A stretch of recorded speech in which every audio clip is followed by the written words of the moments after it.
Shalom Bracha, la question que nous allons traiter aujourd'hui est la suivante. Je travaille avec des non-juifs, suis-je obligé de garder la kippa? Pour remonter à la source de cet enseignement, il faut savoir que c'est écrit dans 3 Gemarot différentes. Je vais vous en citer l'une d'entre elles, c'est la Gemara dans Kiddushin, la Medalef. Ravuna ne marchait pas 4 amot en ayant la tête découverte. Il s'exprimait en disant « J'ai la shrine à la présence divine qui est au-dessus de moi ». Le Shouchan dans Siman Bet Sivav, il écrit Lo yelech arba amot begilo erosh. Un homme a l'interdiction de marcher 4 amot en ayant la tête découverte. Avant de passer au cœur de la réponse, j'aimerais vous faire une petite introduction pour expliquer l'importance et l'obligation de mettre la kippa. Dans le Zohar HaKadosh, c'est écrit que chaque personne, il a une lumière qui est au-dessus de lui, c'est cette shrina. Et au moment où il retire sa kippa, où il se découvre la tête, au même moment se retire la présence divine et il perd sa vie de spiritualité. C'est-à-dire que celui qui veut avoir une proximité et un lien avec Hachem, une des conditions primordiales, c'est d'avoir la tête couverte. Dans les Rishonim, Rabbeinu Yonah, Sefer Hamanik, c'est écrit que la kippa, c'est un signe de soumission.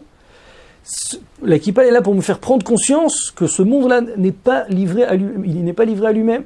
Il y a Dieu qui observe chacune de mes actions. Dans un livre qui s'appelle Mitzvah Driya, c'est rapporté que la kippa, elle est là pour couvrir le membre le plus important du corps qui est le cerveau, puisque ce membre est entièrement spirituel, passe à l'intérieur toutes sortes de marchavot, de pensées qui sont spirituelles. Donc la kippa, elle est là pour me mettre en garde de ne pas y faire pénétrer à l'intérieur des mauvaises choses. Pour revenir à la réponse, il faut savoir que le Taz, il rapporte une raison qui est totalement différente de la Gemara. Il écrit comme ça. Que de nos jours, de ne pas mettre de kippa, ça serait transgresser un ordre négatif de la Torah. C'est écrit dans la Torah, on n'a pas le droit de ressembler, de se comporter comme un non-juif. Le Taz explique que les goïs, les non-juifs, ils avaient l'habitude que quand ils se retrouvaient dans des lieux de culte, dans des lieux saints, ou simplement ils se rassemblaient entre eux, alors ils se découvrent la tête. Moi, en tant que juif, j'ai l'obligation de venir faire tout à fait l'inverse, de venir me couvrir la tête. Le Mishnah, il rapporte ce Taz, il écrit « Celui qui ne met pas la kippa, il transgresse un interdit de la Torah ». Vous comprenez bien que d'après le Taz, dans aucun cas on pourrait autoriser de se découvrir la tête, parce que ça serait transgresser un interdit de la Torah. Le Rav Ovadia, dans son livre Yechavé Da'at Chelek Da'at, il écrit que de nos jours, ça ne serait pas transgresser l'interdit de la Torah. Pour quelle raison? Parce qu'il dit que de nos jours, celui qui ne met pas la kippa, c'est pas parce qu'il veut ressembler à un non-juif. C'est simplement, il a une raison valable. Il ne veut pas perdre son poste au travail, il veut pas, il a des problèmes de sécurité, et ainsi de suite. Le Rav Ovadia conclut, ce qu'il reste à savoir, c'est est-ce que le Shulchan Aruch, c'est midat chassidut, c'est une bonne conduite, ou c'est un interdit? Le Rav Ovadia conclut que c'est ce qu'on appelle midat chassidut, bien qu'il tient à préciser que de nos jours c'est devenu plus qu'une obligation, puisque c'est devenu un signe d'engagement, ça montre l'attachement à la Torah, mais ça reste ce qu'on appelle midat chassidut.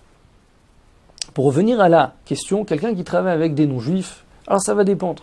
S'il a une raison valable qui nécessiterait d'enlever sa kippa, par exemple, il risque de perdre son poste, alors à ce moment-là, on pourra lui autoriser d'être sans kippa. Je tiens quand même à préciser que le Yaakov Yosef écrit que de nos jours, on a beaucoup de solutions d'avoir la tête couverte dans un travail. On peut mettre un postiche, on peut mettre quelque chose qui viendrait en même temps me faire respecter la halakha, et de l'autre côté, ne pas avoir le problème des non-juifs.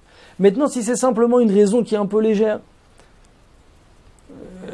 on a une certaine gêne, une certaine honte, on ne veut pas que dans notre entourage, on sache que je suis juif, alors il faut savoir que dans aucun cas on pourra permettre, ça sera totalement interdit.